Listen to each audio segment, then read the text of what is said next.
ॐ नमः सिद्धेभ्यः नमो अर्हन्ताणं नमो सिद्धाणं नमो आयर्याणं नमो वज्रायाणं नमो लोये सव्यसाहुणं मंगलम भगवान वीरो मंगलम गौतमो गणी मंगलम कुंद कुंदाद्यो जैन धर्मोस्तु मंगलम सर्वमंगल मांगल्यम सर्वकल्याणकारकम प्रधानम सर्वधर्माणां जैनं जयतु शासनं जैनं जयतु शासनं जैनं जयतु शासनं मोक्षमार्गस्य नेतारं वेतारं कर्म भूभृतां ज्ञातारं विश्वतत्त्वानां वन्दे तद्गुणलब्धये वन्दे तद्गुणलब्धये वन्दे तद्गुणलब्धये श्रीजिन शासन गुरु नमो नानाविध सुखकार आत्महित उपदेश ते करें मंगलाचार सोहे जिन शासन में आत्मानुशासन श्रुत जाकी दुख हारी सुखकारी साची शासना जाको गुण भद्र करता गुण भद्र जाको जानी भद्र गुण धारी भव्य करत उपासना ऐसे सारे शास्त्र को प्रकाश अर्थ जीवनी को बने उपकार नासे मिथ्या भ्रम वासना ताते देश भाषा करी अर्थ को प्रकाश करो जाते मंद बुद्धि भूखे होते अर्थ भासना जाते मंद बुद्धि भूखे होते अर्थ भासना लक्ष्मी निवास निलयम विलीन विलयम निदाय हृदिवीरम आत्मानुशासनमहं वक्षे मोक्षाय भव्यानां जो लक्ष्मी के निलय रूप उन अविनाशी प्रभु को उद्धार ग्रंथ रचूं आत्मानुशासन भव्य जनों को है शिवकार। आत्मानुशासन ग्रंथ जो कि अपन ने मंगलाचरण के रूप में ही ऐसी शुरुआत की कि महावीर भगवान को हमने नमस्कार किया और कैसा नमस्कार किया, मात्र उनकी स्त्री अर्थात मात्र उनकी बहिरंग लक्ष्मी के उससे नहीं अंतरंग लक्ष्मी को भी नमस्कार हमने यहाँ पर किया। उसी के बाद हमने इस ग्रंथ की चर्चा शुरू की। गुणभद्राचार्य द्वारा जो लिखित श्लोक हैं ये सारे श्लोक नीति परक श्लोक हैं। यहाँ तक कि जब अपन को समय मिले तो इसकी प्रस्तावना आदि भी पढ़ना हमें चाहिए, जिसमें बहुत सारी बातें बहुत सारा विवेचन हमें इस ग्रंथ के संबंध में देखने को मिल जाता है कि ये ग्रंथ लिखने के पीछे का उद्देश्य क्या है, इसका प्रयोजन क्या है। तो ये ग्रंथ मात्र शब्दों को पढ़ने के लिए नहीं है, उन शब्दों को अंतर में धारण करने के लिए इस ग्रंथ में ये सारे श्लोक लिखे गए हैं। ऐसे नीति परक श्लोकों की चर्चा करते हुए ही हमने ये जाना कि हमें क्यों ये ग्रंथ पढ़ना है, हमारी क्या दिक्कत है, क्या प्रॉब्लम है कि हम इस ग्रंथ को पढ़ें और हम सुखी हो जाएं, ऐसा क्या इसमें है। तो बादलों के उदाहरण के माध्यम से आचार्य देव ने कहा कि कम ही बादल हैं जो बरस सकते हैं, बाकी गरजने वाले बादल तो बहुत सारे मिल जाएंगे। इसीलिए ये ग्रंथ भी ऐसे आचार्य अर्थात मैंने लिखा है और मेरा ये पक्का दावा है कि मैं गरजूंगा नहीं, बरसूंगा भी, अर्थात आपको निज आत्मा की अनुभूति कराकर ही हम लोग हम सांस लेंगे। ये हमारा लक्ष्य है। अब फिर इसके बाद 10 सम्यक्त की इसमें चर्चा आई।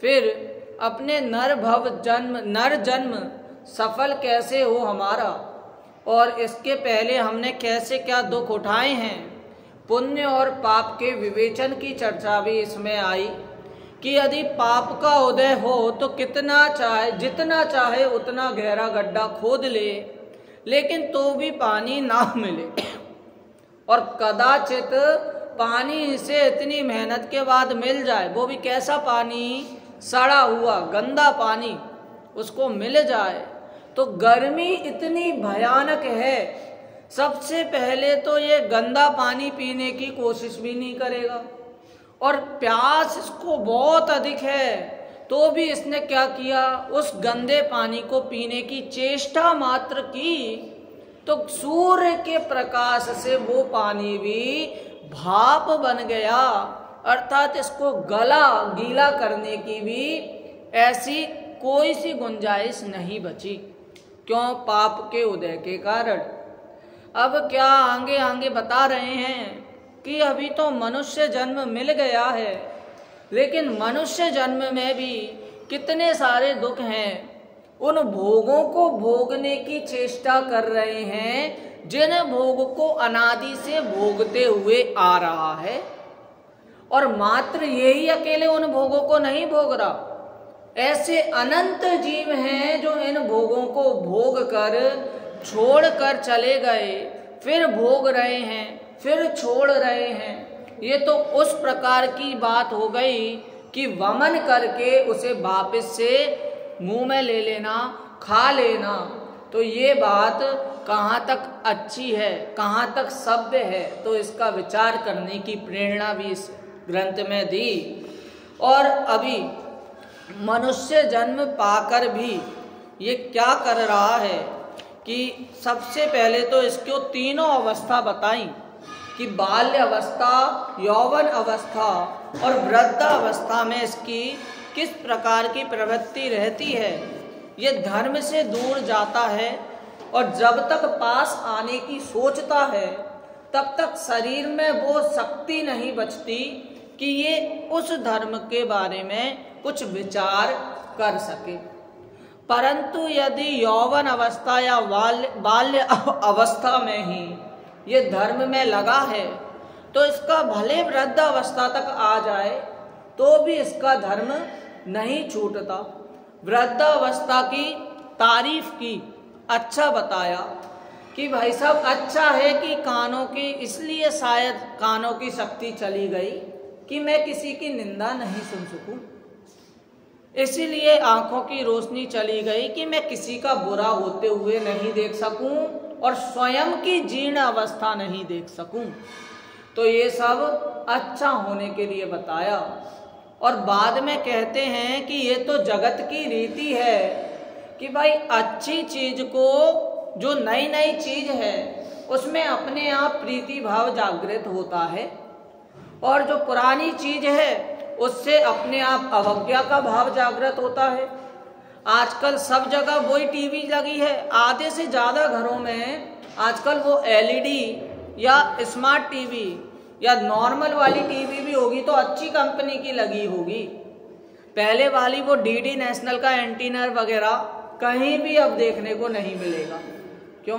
क्योंकि पुरानी चीज़ों से अवज्ञा और अच्छी चीज़ों से नई चीज़ों से प्रीति।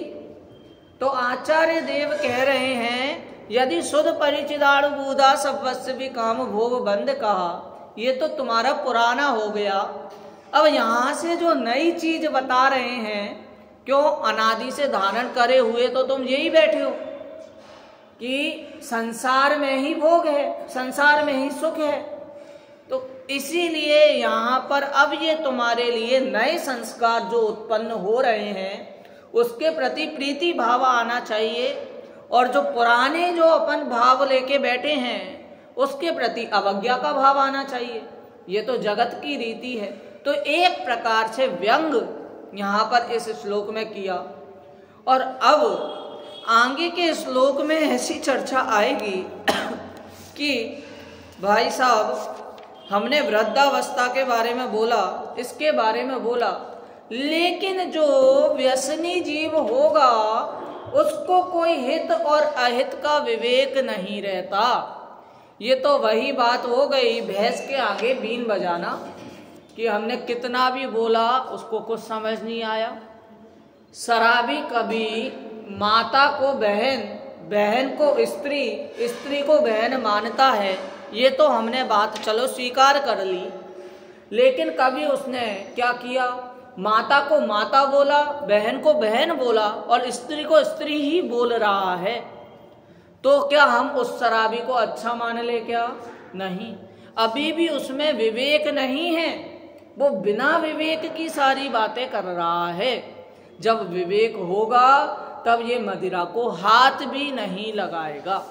तो इसीलिए इस बात का बाहर की चेष्टाओं से निर्णय नहीं कर सकते कि वो विवेकी है या अविवेकी है। हाँ, वो सेठ मरा किसके लिए, क्या सोच के, पानी का सोच के। अब वो सेठ विवेक से अपना ध्यान कर रहा था या अविवेक से ध्यान कर रहा था? बाहर वालों को तो लग रहा है कितना विवेकी सेठ है, कितना ज्ञान, कितना ध्यान इसका हो रहा है, लेकिन सेठ के अंदर में वो ही पानी की इच्छा हो रही है कि कब मुझे जल मिले, कब ये सेठानी इसमें तेल डालना बंद करे, कब मैं ये दिया बुझे। ऐसी बातें सेठ के अंतर में चल रही हैं, तो निश्चित रूप से उसका ध्यान अविवेक में हो रहा है, कुछ भी उसे भान नहीं है।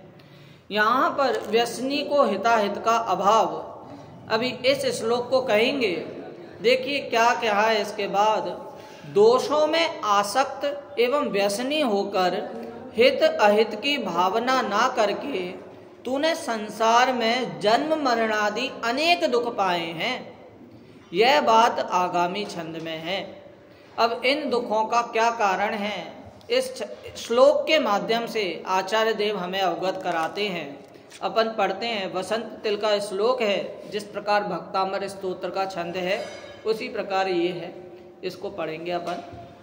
हंसैन बोक मति कर कश मम्ब सापी, नो संगतम दिन विकासी सरोज मिथम, नालोकितम मधुकरेण मृतम व्रतैव, प्रायः कुतो व्यसनिनां स्वहिते विवेकः। प्रायः सेकंड जो लास्ट लाइन है इसकी, प्रायः यहाँ पे पहले ले लिया है, बाकी छंद एकदम ऐसे ही पढ़ना है। प्रायः नीचे की लाइन की जगह उन्होंने ऊपर में ही ले लिया है, अर्थ के उससे लिया है या प्रिंटिंग उसकी दिक्कत है, वो अपन अभी बाद में देखते हैं। एक बार देखेंगे क्या अर्थ बैठ रहा है, तो इसीलिए इस बात को नॉर्मली ऐसी जैसा छंद है उसी लय से अपन को पढ़ना है। हिंदी।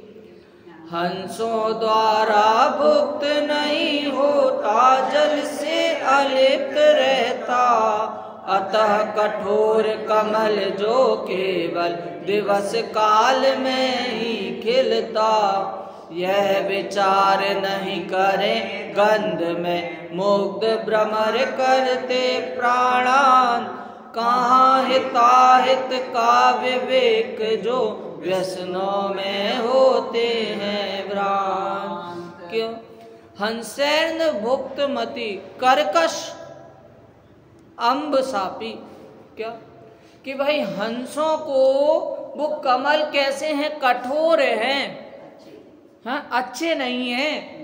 कि एक तो वो पानी में रहते हुए पानी से भिन्न है, और जैसे ही हंस का, तो रात में तो हंस गमन नहीं कर रहे, तो इसीलिए दिन में जब वो गमन करते हैं तो मतलब क्या दिक्कत है कमलों की कि वो सूर्य उदय में खिलते हैं और रात में बंद हो जाते हैं।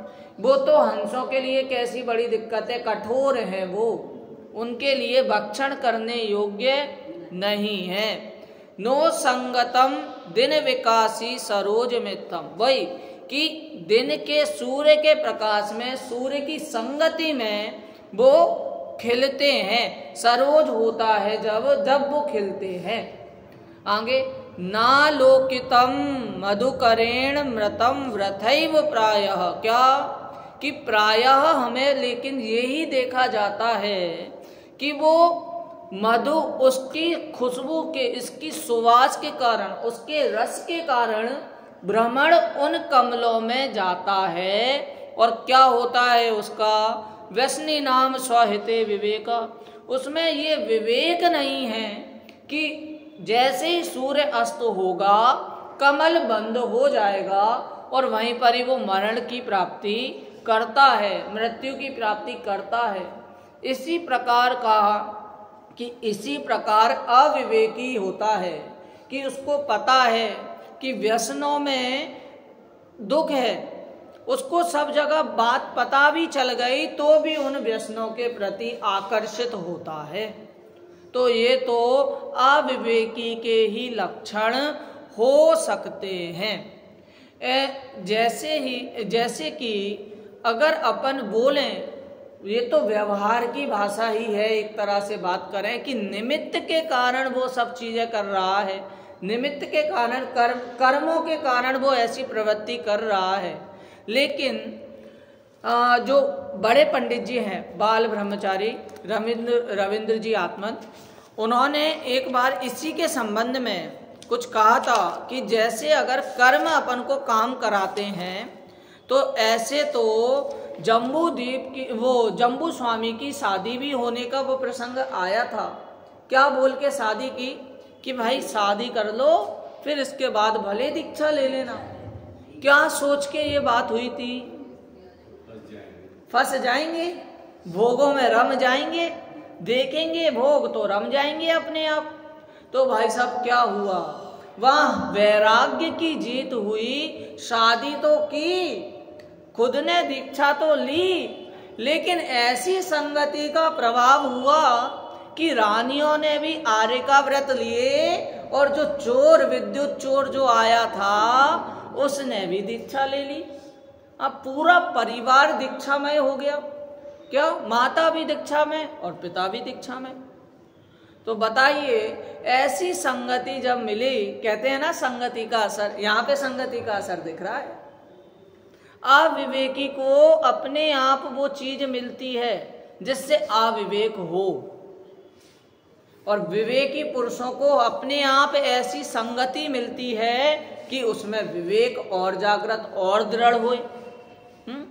एक छंद है उन्हीं पे, क्या, जम्बू स्वामी पे, कन्या हुई विरागी पर तुम ना हुए अनुरागी, थी राग विराग लड़ाई पर विजय तुम्ही ने पाई।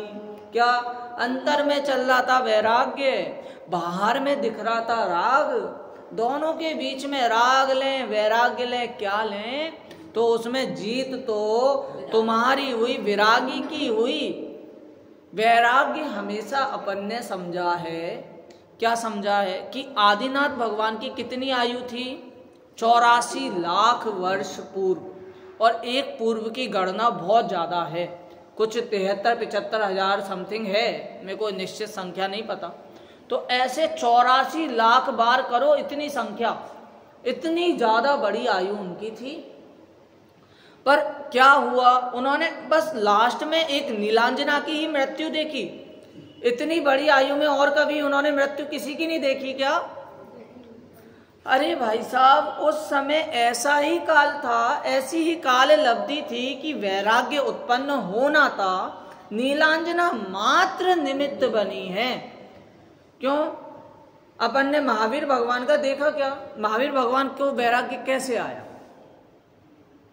ये एक बच्चे प्रश्न लेके आया था मेरे पे यहीं पर ही कि सब जगह मतलब हमें तीर्थंकरों को देखने मिला, आदिनाथ भगवान के में आया नीलांजना की मृत्यु से वैराग्य हो गया। हाँ, तो महावीर भगवान का तो हमें कहीं पढ़ने में नहीं आया। तो वैराग्य तो एकमात्र उसमें बाहर का निमित्त हो जाता है, बाकी वैराग्य तो जब काल लब्धि पक रही है उस समय वैराग्य उत्पन्न स्वयमेव हो जाता है। उसको कभी निमित्त की जरूरत नहीं पड़ती है। क्या भाई साहब? यदि उपादान रहेगा तो निमित्त अपने आप मिलेंगे, ये भी बात है, परंतु स्वयं में उपादान है वैराग्य का, तो उसके लिए भले कोई बाहर ऐसी कोई चीज ना हो, लेकिन तो भी अंतरंग में वैराग्य अपने आप उमड़ जाएगा। जैसे कि अपन ने देखा है, कई बार देखा है कि वैराग्य कहाँ पर बाहरी व्यक्ति वैराग्य लेता है कि वो संसार से भयवान हो गए, इसलिए वैराग्य आ गया। यहाँ कहते हैं कि भयभीत होकर संसार से हटना वो वैराग्य नहीं कहलाता, वो भय ही कहलाता है। अपन को पता है ना कि आप किसी 4 व्हीलर स्पीड में आ रही है तो कौन अपन सामने नहीं करते ना क्रॉस रोड, अभी जब तक सिग्नल नहीं हुआ। क्यों? गाड़ियां चल रही हैं, और यदि टकरा गए तो वहां पर ही एक्सीडेंट हो जाएगा। तो अपन क्या कर रहे हैं? एक्सीडेंट से डर रहे हैं, या हम में ऐसी बुद्धि है कि अभी नहीं करना क्रॉस, अभी विवेक है हम में, अभी दिमाग है हम में, तो इसलिए क्रॉस। तो इसका मतलब ये तो नहीं कि हम एक्सीडेंट से डर रहे हैं। आग में हाथ नहीं दे रहे तो आंख से डर है या हम में विवेक है? छोटा बच्चा तो आग में हाथ देता है ना, तो उसको अपन आग में हाथ दे के नहीं बताते कि देख मैं जल गया। क्या कि भाई ये मेरा विवेक है कि उसमें चोट लगेगी। छोटा बच्चा भी जब जलता है तब उसे पता लगता है कि ये चीज जलाने वाली है, दुख उत्पन्न करने वाली है। तो इसीलिए ये तो विवेकी के लक्षण हैं कि अपने आप वो धर्म में लगे और संसार से धीरे धीरे धीरे विरक्तता की ओर जाए। तो ये तो उसका विवेक है, ये उसका डर नहीं है, ये उसका भय नहीं है। अपन तो हमेशा हर चीज किस पे थोक रहे हैं? अपन निमित्त पे। क्या बोल रहे हैं कि इसके निमित्त से मुझे क्रोध आया, जब जब ये सामने आ जाता है तब तब मुझे क्रोध आता है, जब जब इसकी ऐसी हरकतें देखता हूं तब तब क्रोध आता है। अरे उसके देखने से तुम्हें क्रोध नहीं आया, हमें तो क्रोध किससे आया है कि हमने अपने को नहीं देखा, इसलिए हमें क्रोध आया है। बात तो ये है, वास्तविकता तो यही है। तो इसीलिए यहाँ पर विवेक और अविवेक की चर्चा से यही संबंध था कि स्वयं ऐसा विवेक धारण करें कि हमें पता लगे कि सारी जो भी समस्या का मेन स्तोत्र क्या है, निमित्त नहीं है, वो स्वयं है। अपन को एक कर्मों को एक वो चाहिए रहता है, कनेक्शन, एक नेटवर्क चाहिए रहता है। और ये नेटवर्क किससे आता है? ये जड़ से नहीं आता, ये नेटवर्क आता है जीव से। जब जीव का संबंध, जीव राग द्वेष कर रहा है, तब जाकर वो कर्म जीव से चिपकेंगे, जड़ से कुछ नहीं होगा। बताइए, कर्म खुद जड़ है तो भी जड़ का कुछ नहीं बिगाड़ रहे, तो भी जड़ से नहीं चिपक रहे। वास्तव में द्रव्यान योग की अपेक्षा देखें तो आत्मा से भी नहीं चिपक रहे, लेकिन अपन व्यवहार से देखें, उस हिसाब से देखें, कर्णान योग के हिसाब से, तो भाई कर्म के कारण ही तो अपन, और कर्म तो क्या करते हैं? कर्म कभी दुख नहीं देते। जिनवाणी में लिखा ही नहीं है कि कर्म दुख देते हैं, ऐसा कहा ही नहीं है। कर्म अपना काम अपने अवस्था से करते हैं। यदि उसमें सुख और दुख स्वयं को भाषित हो रहा है, तब जाकर वो क्या होता है, तब जाकर ऐसा अप्लाई होता है। किसी ने अपन को क्या बोला, किसी ने ऐसे बाहर में, हम यही बच्चों को ऐसे ही समझाते हैं क्या, कि बच्चा आया, भैया वो मुझे कुत्ता बोल रहा है। सबसे पहले तो भाई बताओ किस एंगल से तुम खुद को कुत्ता मान रहे हो? हाँ, क्या तुम्हारी पूंछ है, क्या 4 पैर हैं? तो हमें तो नहीं लगता कि तुम कुत्ते हो। लेकिन जब उसने बोला और जब आपकी स्लीव्स ऊपर आ गई, जब आप चिढ़ गए, तो इसका मतलब तुमने एक्सेप्ट कर लिया कि वो मुझे कुत्ता बोल रहा है, हाँ मैं कुत्ता हूं। तो इसीलिए क्या बात हुई, कर्म भी अपना काम कर रहे हैं, लेकिन वहां एक्सेप्टेंस हो गया कि मैं दुखी हूं, तो कर्म और आएंगे और चिढ़ाएंगे, और दुख होगा और आएंगे और चिढ़ाएंगे। तो इसीलिए सारा काम तो अपने अपने रूप से सब अच्छा ही कर रहे हैं, परंतु यहाँ पर सुख दुख अपने से हो रहा है। लिफाफा आएगा शादी में, लिफाफा कोई लाया, अच्छी बात है या बुरी बात है? हाँ, शादी में लिफाफे आते हैं, तो उसमें जो आपका व्यवहार आया, जो भी आए, वहां आपको अच्छा लगा या बुरा लगा, अच्छी बात हुई या बुरी बात हुई जो आपके लिए लाया? अमाउंट देख, जहां पर अपन ने लिफाफा खोला, जहां पर हमें सुख हुआ, तो तुम्हारा पुण्य का उदय, और जहां पर अपन को दुख हुआ तो वही पाप का उदय। वो तो सामने वाले के संबंध हैं कि वो लिफाफा लाए या ना लाए। हाँ, वो तो गिफ्ट आपके लिए लाए या ना लाए, वो तो आपके संबंध की बात है। परंतु यदि गिफ्ट खोलने के बाद लगा, अरे यार एक और वही कांच का सेट आ गया, कांच के गिलास आ गए, इतने सारे रखे हैं, तो क्या वहीं पर ही पाप का उदय? और बढ़िया है ये चीज लाया, बहुत अच्छा है, हमारे काम आएगी, हम पे थी नहीं, तो यही पुण्य का उदय। तो पुण्य पाप सारी बुद्धि से हो रहे हैं, सारे अपने परिणामों से हो रहे हैं। इसीलिए यहाँ पर कहा कि विवेक रखना बहुत बड़ी बात है, बहुत बहुत विवेक ही ऐसी चीज है। मैं आपको बिना न्यूज़पेपर पढ़े और बिना न्यूज़ चैनल देखे मैं बता सकता हूं कि कौन सी न्यूज़ है, बस कारण ये है कि मैं किसी का नाम नहीं बता पाऊंगा, और बाकी सारी वही न्यूज़ है। कहीं पर क्राइम हो रहा है, अभी पॉलिटिक्स का माहौल चल रहा है, कोई को ज़्यादा सीट मिल गई, कोई को कम सीट मिल गई, कोई दुखी है कोई सुखी है, कोई किसी के बारे में क्रिटिक्स कर रहा है, कोई नहीं कर रहा है, शांति से बैठा है, किसी को किसी से कोई मतलब नहीं है।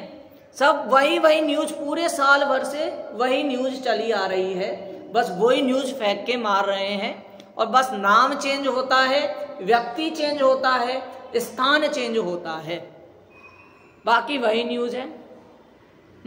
तो सब संसार में वही वही चल रहा है, बस वो रिवॉल्विंग उसी के वहां पे रिवॉल्व हो रहे हैं, बाकी बस व्यक्ति वगैरह चेंज होते जा रहे हैं। ये तो वही उदाहरण पहले वाला आ गया कि आपके पेस्ट में नमक है या नहीं। पहले मात्र नमक से वो करते थे ब्रश, हाँ, नमक छुड़वा के ब्रश हाथ में पकड़ाया, पेस्ट हाथ में पकड़ाया, इससे करो अच्छे होते हैं साफ टीथ। फिर बाद में वही रिपोर्टर आके पूछ रही है कि आपके पेस्ट में नमक है या नहीं है, तो हमें नमक क्यों छुड़वाया?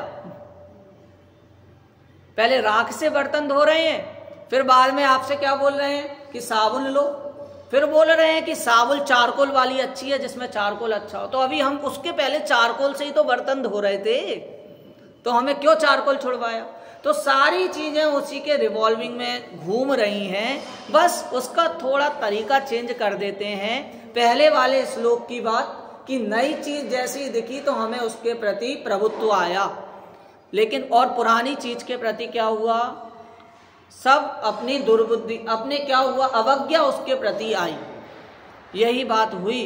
अब आगे एक उपदेश सिद्धांत रत्नमाला एक ग्रंथ है, उसमें भी आचार्य देव यही कह रहे हैं। इसमें तो व्यंग्यात्मक कथन से कहा, उसमें आचार्य कह रहे हैं कि जगत के प्रति अवज्ञा होनी चाहिए और स्वयं के प्रति प्रशंसा होनी चाहिए, स्वयं के प्रति आदर भाव होना चाहिए।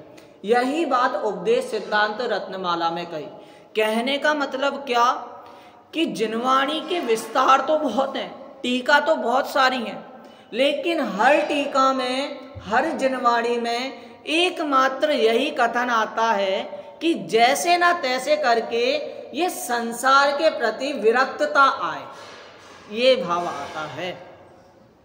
अपने ऐसे ही जयचंद जी, पंडित जयचंद जी, जिन्होंने क्या समय सार की टीका लिखी, तो वो उन्होंने क्या कहा कि शुद्ध न्याय के पक्ष में पक्ष आए बिना कोई पक्षातिक्रांत नहीं हो सकता, पक्ष को जरूरी बोला। और वहीं अमृत चंद्र आचार्य देव उन्हीं की बात को स्पष्ट क्या किया कि भाई आचार्य कह तो रहे हैं पक्ष का, लेकिन उन्हें पक्ष का भी परिग्रह नहीं होता, मात्र लक्ष्य होता है। समझे? थोड़ी वो कॉम्प्लिकेटेड हो गई कि भाई साहब पक्ष के लिए बोल तो रहे हैं, अपन कहते तो हैं कि अपन को किसकी चाह है, चाह मुझे है दर्शन की, प्रभु के चरण स्पर्शन की। अरे अपन कह रहे हैं चाह, लेकिन विवेक से हमें लग रहा है कि हमें चाह होनी नहीं चाहिए, याचना चाहिए ही नहीं। क्या मोक्ष सबको जाना है या नहीं जाना? बोलिए, मोक्ष जाना है या नहीं जाना? हम मोक्ष नहीं जाना। तो यहां पर क्या कि भाई साहब मोक्ष की भी जिन्हें चाह नहीं है, ऐसे हम उन महापुरुषों की बात कर रहे हैं, उन महान जीवों की बात कर रहे हैं जिनकी याचना ही समाप्त हो गई है, चाहना ही समाप्त हो गई है, ऐसी इच्छा ही जिसके नहीं है। तो कैसी इच्छा है? ना चिंतई माँ चिंतई माँ जमकई, हाँ माँ चिट्ठई, कि कोई भी ना कुछ सोचना है, ना कुछ कार्य करना है और ना कुछ बोलना है, ऐसी सारी चीजें जिनके है। बड़ी खतरनाक बात लगती है। कभी तो कहते हो कि इसका विचार करो, और कभी कहते हो कि विचार करना ही हमारी चेष्टा है और चेष्टा को रोकने को बोल रहे हो।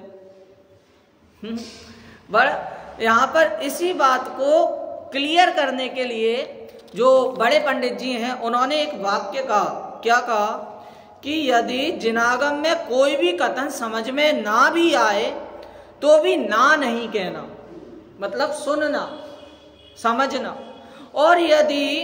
और जब तक समझ में ना आए, अपन बैठ रहे हैं, जब तक समझ में ना आए तो भी हाँ भी मत करना। समझे? मतलब कहने का मतलब क्या कि यदि हम चेष्टा, अगर हम कोशिश ही नहीं कर रहे हैं समझने की, तो पक्का समझ में नहीं आएगा। यही अपनी बात कर रहे हैं। अपन को अगर ये सुन लेते हैं अपन लोग कि चाय बनाने से ज़्यादा इजी सम्यक दर्शन है, तो ये सुनने में, ये एक्सेप्टेंस करने में बहुत हिचक सी होती है। यदि इतना ही इजी होता, इतना ही आसान होता, तो हम यहाँ पर क्यों बैठे रहते? हर किसी को हो जाता। जैसे वही कि अगर किसी बच्चे ने जो हमेशा बिलो में रहता है, फेल होता है, एकदम से उसको क्या कि भाई तुम भी अच्छे मार्क्स ला सकते हो, तुम भी फर्स्ट आ सकते हो, उसको बड़ी दिक्कत होती है ये मानने में कि मैं फर्स्ट। अरे भैया हमारे में तो वो दूसरा फर्स्ट आएगा, वो ही हमेशा से आता है। क्यों? एक्सेप्टेंस हो ही नहीं पाती है। जहां पर अपने लेवल के ऊपर की बात आती है, क्यों? क्योंकि लेवल हमने वही माने रखा है, नीचे ही माने रखा है, इसीलिए अपन उस बात को एक्सेप्ट ही नहीं कर पाते हैं। क्या आगे इसमें एक बार अर्थ अपन यहाँ से करते हैं। 93 नंबर का छंद है, श्लोक है। इसका अर्थ, यह कमल का फूल हंसों द्वारा भोग्य नहीं है, अति कठोर है, जल में भी तन में नहीं होता और दिन में खिलता है। इस प्रकार कमल के स्वरूप का विचार न करता हुआ भौरा गंध का लोभी होकर व्यर्थ ही मृत्यु को प्राप्त होता है। उसी प्रकार व्यसनी को व्यसन की तीव्रता से अपने हित अहित का विवेक कहाँ से होगा? अर्थात नहीं होगा। ये बात को क्या कि भाई साहब ये बताया है कि भाई इसमें तीव्रता है। जैसे कोई व्यक्ति है, अपन ने हर जगह ये पढ़ा है, हर जगह ये शब्द तो आता ही है कि कोई भी यदि व्यसन कर रहा है तो वो राग की तीव्रता के बिना नहीं कर सकता। चाय पीने को भी क्या बोला है, सब चाय पीते हमें क्या लगता है अपन को, सिर दुख रहा है, बहुत सिर दुख रहा है, चाय नहीं पी तो, और वही चाय पी लेते हैं तो सिर दुखना गायब हो जाता है। मतलब क्या संबंध है, चाय जाती तो पेट में है और असर सिर पे हो रहा है। संसार में देह के लिए क्या क्या चीजें मानते हैं, क्या बोलते हैं कि भाई ऐसी ऐसी डाइटिंग करो, या जो सबसे ज्यादा पतला है, सबसे ज्यादा स्लिम है, वो खुद को मानेगा कि मुझे अच्छे से खाना है तब मैं मोटा होऊंगा, और जो मोटा है वो क्या सोचता है कि मैं डाइटिंग करूंगा तो पतला होऊंगा। तो अपन त्रियंच गति में उदाहरण देखें कि जो इतनी खाने पीने में जिसमें फैट ज्यादा है, सब बोलते हैं ना रोटी में ज्यादा फैट है या किसमें, मेरे को तो इतना कुछ पता नहीं है लेकिन तो भी बड़े हिसाब से खाना खाते हैं आजकल, बड़े हिसाब से घी की चीजें नहीं खानी, तेल की चीजें नहीं खानी, बहुत किसमें कैलोरीज ज्यादा है, किसमें कैलोरीज कम है, हमें इस प्रकार से वो डाइट वगैरह करते हैं। लेकिन जहां पर सुअर चाहता है कि मैं क्या हो जाऊं, मोटा या पतला, वो कुछ नहीं चाहता, और खाता क्या है, तो भी उसमें फैट बहुत ज्यादा है। हाँ, तो उसकी तो डाइटिंग नहीं है। तो यहां पर अपन को संसार में भी देखने में आ जाता है कि जो ज्यादा खा रहा है उसके शरीर का और नहीं बढ़ रहा, वो उसका फैट नहीं बढ़ रहा, वो अभी भी पतला है। और जो कम खा रहा है, 2 रोटी खाए लेकिन ऐसा लगता है कि वो देखने में 4, 5, 10 रोटी खाता होगा। तो बताइए, यहाँ पर संसार की अवस्था भी यही है कि अपने जो योग्यता नहीं है वो योग्यता कैसे होगी। यदि खाने से फैट बढ़ रहा होता तो क्यों नहीं उस व्यक्ति का बढ़ा, और खाना कम करने से जिसका वेट घटता होता तो क्यों उसका वेट नहीं घटा, क्यों उसका फैट नहीं घटा। तो ये तो उसके अनुसार है। ऐसे ही अपनी अभी कुछ टाइम पहले बात हुई ना, वो चाचा विनीत जी की बिल्डिंग में कि हाँ, तो उसने क्या किया कि भाई जिम गया वो, उसने महीने भर में क्या किया, अपना वेट हद से ज़्यादा कम कर लिया, और प्रोटीन पाउडर उसने बहुत ज़्यादा खाया। तो बताइए कि इतना वेट लॉस करने पर, इतना प्रोटीन खाने पर, तो भी उसकी आयु इतनी कम रही। उसको तो और ज़्यादा जीना चाहिए था। अपन तो बोल रहे हैं ना कि एक्सरसाइज, व्यायाम बहुत ज़रूरी है, लेकिन ये भी है कि हद से ज़्यादा कोई भी चीज़ हो वो खराब ही रहती है, बुरी ही रहती है। तो इसीलिए देखो उसका कितना साइड इफेक्ट हुआ उसको। तो कोई भी भरोसा नहीं है जीवन का, पता नहीं। हाँ, काल की काली घटा प्रत्येक क्षण मंडरा रही, किंतु पल पल विषय तृष्णा तरुण होती जा रही। इस प्रकार का ही अपना जीवन है। पता नहीं कब काल रूपी सिंह आए और अपन को खा ले। इसीलिए अपन को तो सारे अपने कार्य एकदम विवेक पूर्वक ही करना चाहिए। भावार्थ, यहाँ अन्योक्ति अलंकार द्वारा दृष्टांत से ही दृष्टांत सिद्धांत समझाया गया है। जिस प्रकार भौरा गंध के लोभ से कमल में बैठता है, परंतु यह विचार नहीं करता कि हंसों ने इसका सेवन नहीं किया। यह कठोर है, जल से भिन्न ही रहता है और रात्रि में बंद हो जाता है। वह तो अति आसक्त होकर उस कमल में ही मृत्यु को प्राप्त होता है। उसी प्रकार सुख के भोग से विषयों का सेवन करता हुआ, सुख के लोभ से विषयों का सेवन करता हुआ सरागी जीव यह विचार नहीं करता कि महान पुरुषों ने इन विषयों का सेवन नहीं किया। यह विषय कठोर और दुखदायक हैं, निर्मल आत्म स्वभाव से भिन्न ही रहते हैं और पाप का उदय आने पर बिखर जाते हैं। यह सरागी जीव तो व्यर्थ ही पाप का बंध करके नरकादि का पात्र होता है, क्योंकि व्यसनी जीवों को अपने हित का विचार नहीं हो सकता। विषय आसक्ति के कारण पहले तो कुछ भाषित नहीं होता, लेकिन उसके फल में स्वयं ही दुख भोगता रहता है। बताइए, यहाँ पर अपने बीच में भी, अपने समक्ष में भी अपन को प्रत्यक्ष दिखाई देता है कि कौन जीव कितना क्या दुखी है। इतना पैसे होने के बाद भी, इतना धन होने के बाद भी वो जीव दुखी है।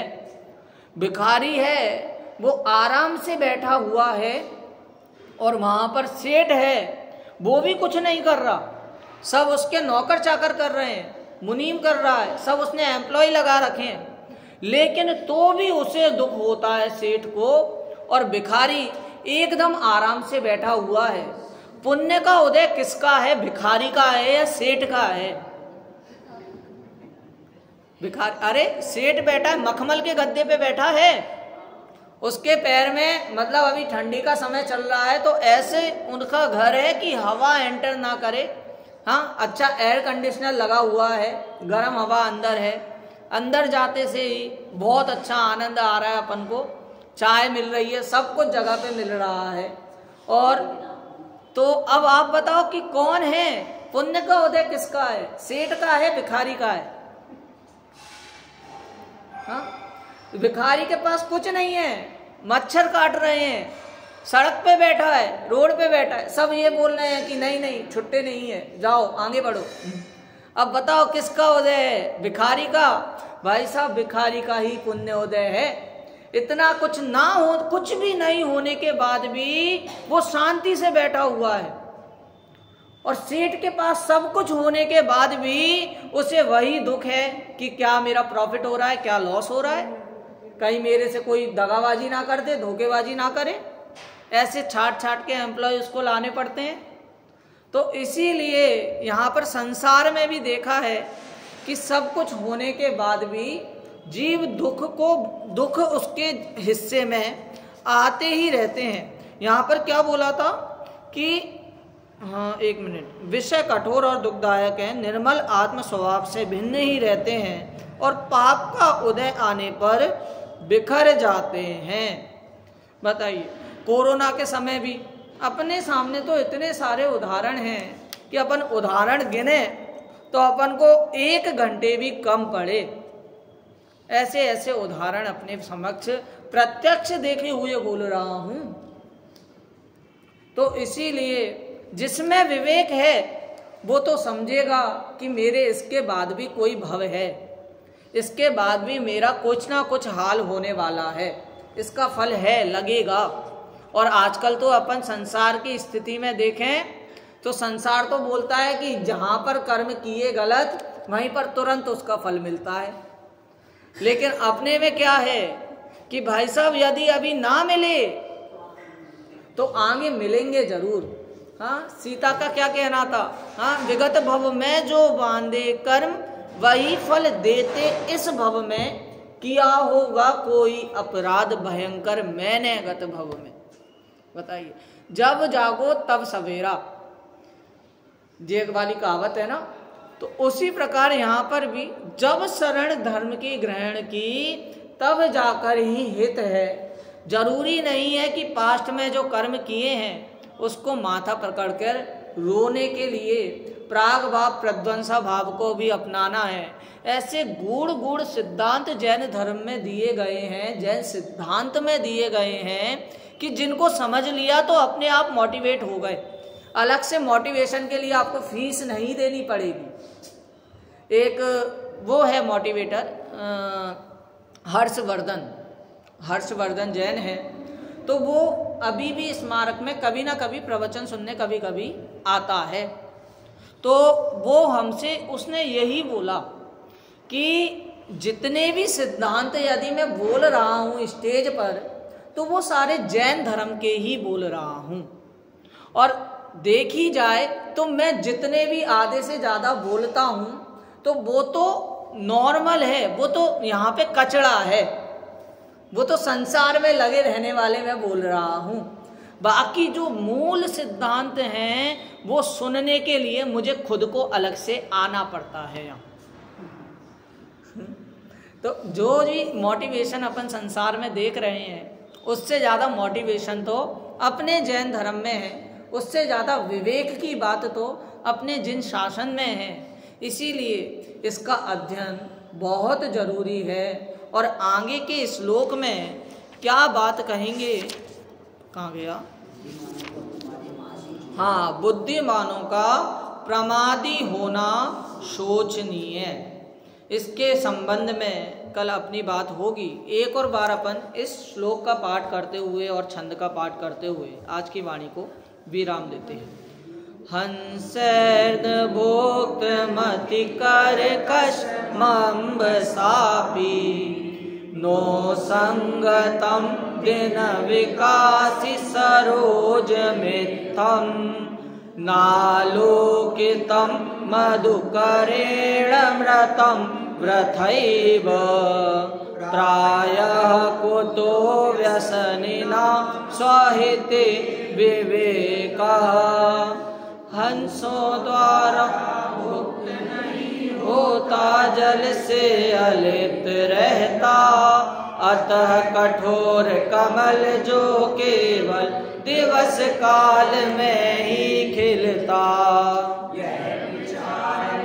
करे कंद में मुग्ध भ्रमर करते प्राणा, कहाँ हिताहित का विवेक जो व्यसनों में होते हैं प्राण। जो उपदेश शैली होती है वो हमेशा प्रेरणात्मक होती है, प्रेरणा के स्वरूप होती है, और बाकी अपन को अपने से ही संपूर्ण विषय वस्तु ध्यान में लेनी चाहिए। मात्र उपदेश तो प्रेरणा के लिए है, अप्लाई तो अपन को ही अपने जीवन में करना है। इस प्रकार आज की वाणी यहीं विराम लेते हैं।